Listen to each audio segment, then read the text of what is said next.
დინარაძის უწყებას არ აქვს რეალურად მიზანი გამოიძიოს ეს საქმე დაკითხვაზე იბარებენ უფლებადამცველებს, ექიმებს, დაშავებულებს ადამიანებს, რომლებიც BBC-ს რესპონდენტები არიან. ცოტა ხნის წინ საქალაქო სასამართლოში მაგისტრანტი მოსამართლის თანდასწრებით გამოიკითხა ახალგაზრდა იურისტთა ასოციაციის უფლებადამცველი, რომელმაც მიაწოდა ინფორმაცია მოსამართლის თანდასწრებით გამომძიებლებს თუ როგორ ირღვეოდა დემონსტრანტების უფლებები 2024 წლის 28 ნოემბრიდან საპროტესტო აქციებზე და ამასთან ერთად დეტალურად მოუყვა გამომძიებლებს, რომ როგორც შინაგან საქმეთა სამინისტროში, ასევე ჯანდაცვის სამინისტროში ახალგაზრდა იურისტთა ასოციაციამ რამდენჯერმე გააგზავნა წერილი იმის დასადგენად, რა ნივთიერებებით წამლავდნენ და არ ბევდნენ აქციის მონაწილეებს, თუმცა ვერცერთი უწყებისგან პასუხი ვერ მიიღეს. შინაგან საქმეთა სამინისტროს პასუხი არ გაუწია ახალგაზრდა იურისტთა ასოციაციისთვის, რაც შეეხება ჯანდაცვის უწყებას, მათ უთხრეს, რომ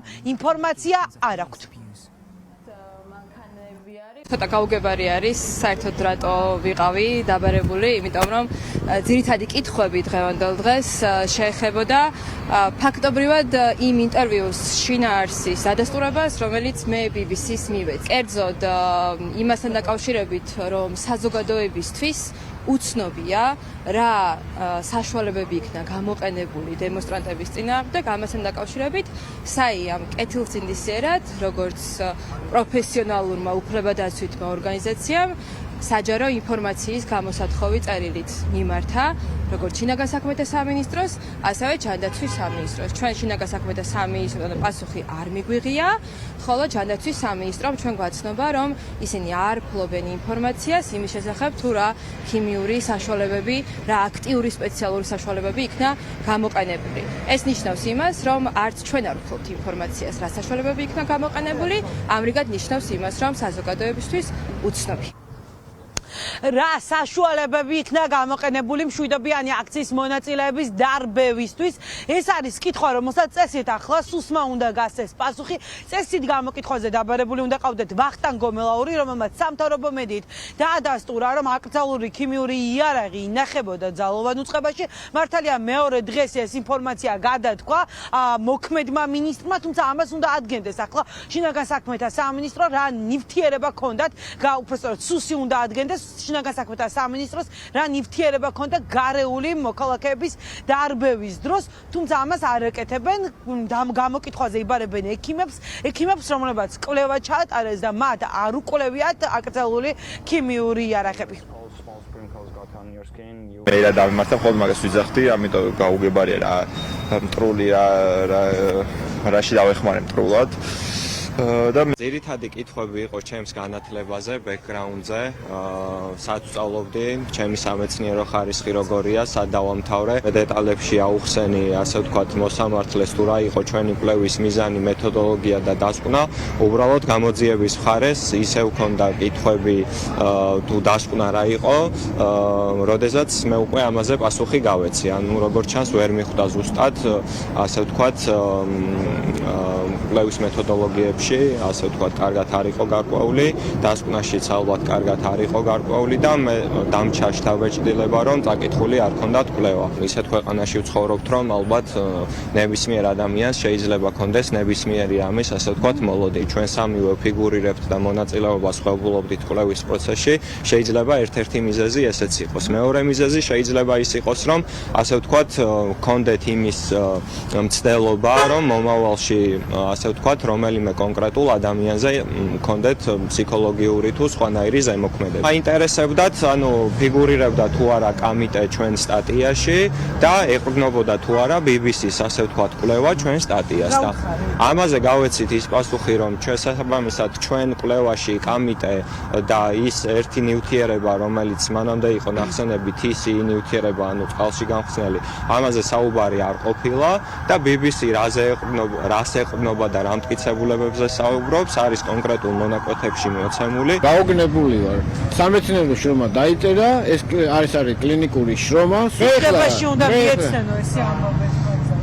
კი ბატონო, თუ სამშობლო სიყვარული, ამდენი სიკეთე, რომელიც ჩვენ გიკეთებია, გინდათ კლინიკურად, გინდათ სამეცნიერო, გინდათ გადაწყვიტონ თვითონ. მე მგონია ჯერ კიდევ რომ აი სიზმარში ვარ. ეს იყო მიზან მიმართულად, სწორედ მიმართული იყო იქითკენ რომ გამოფხიზლებულიყო ჯანდაცვის სამინისტრო, რომ თუ რამე იყო გასაკეთებელი, ეს ბავშვი იქნებოდა დიდი თუ პატარა, არ გართულებოდა რაიმე დაავადება.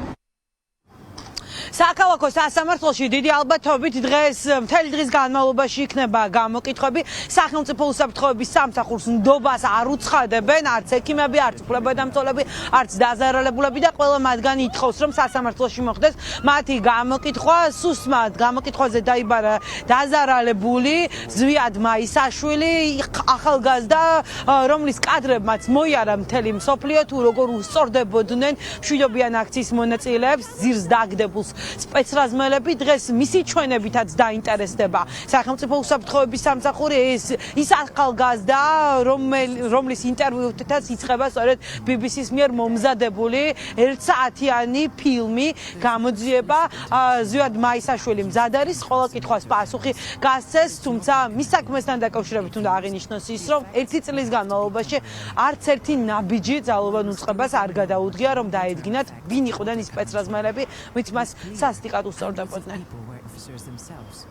მე რა დავიმართა ხოლმე მაგას ვიძახდი, ამიტომ გაუგებარია რა მტრული რაში დავეხმარე მტრულად. და მეორე გამოხუცარი ასევე გამოძიების, რომ დაიწყეს ეხად სამართლებრივი ძალაუფლების გადამეტებაზე, სამსახურებრივი ძალაუფლების გადამეტებაზე დაიწყეს გამოძიება, ასევე 1 წლის შემდეგ, აქამდე მაგაზე და გამოძიება იყო დაწყებული, თუმცა BBC-ს ფილმის შემდეგ რატომაც ეხლა დაინახეს სამსახურებრივი ძალაუფლების გადამეტება. ორივე საქმეზე არის გამოძიება დაწყებული, სავარაუდოდ ორივე საქმეზე დამკითხავენ. თუმცა ხო სუსში მისვლაზე განაცხადე უარი, პირდაპირ მომიწევს სასამართლოზე მისვლა, სადაც უკვე მოსამართლის წინაშე ვიცნობ ჩვენებას. რა მოხუც წარადგინეს, არის სრული სიგიჯე, ესეთი რაღაცები ხდებოდა საბჭოთა კავშირში. მადლობ. საქალაქო სასამართლოში 2 საათზე დაბარებული არის გამოკითხვაზე ექიმი გელა ღუნაშვილი. ესეც ის ადამიანი არის, რომელიც იღებდა კვლევაში მონაწილეობას. მედიკოს დაუსვამენ დღეს მამუკა მდინარაძის გამომძიებლები, კითხვებს და გასცემს პასუხს. 3 საათზე კი გამოკითხვაზე დაბარებული არის ეკა გიგაური, საერთაშორისო გამჭვირვალობა საქართველოს დირექტორით. სასამართლოში გასცემს გამომძიებლების კითხვებს პასუხს. ეკა გიგაურს არანაირი ინფორმაცია BBC-ისთვის არ მიუწოდებია აკრძალულ ქიმიურ იარაღთან დაკავშირებით. მან მხოლოდ ისაუბრა ბიძინა ივანიშვილის რუსულ ნაბიჯებზე, ბიძინა ივანიშვილის პოლიტიკაზე, თუ როგორ სჯიან იმ ევროპული მომავლის მცველებს, ვინც ღიად საკუთარ პოზიციას აფიქსირებს, როგორც ჩანს ამ თემასთან დაკავშირებით სურთ ეკა გიგაურისგან კონკრეტულ კითხვებზე პასუხების მიღება.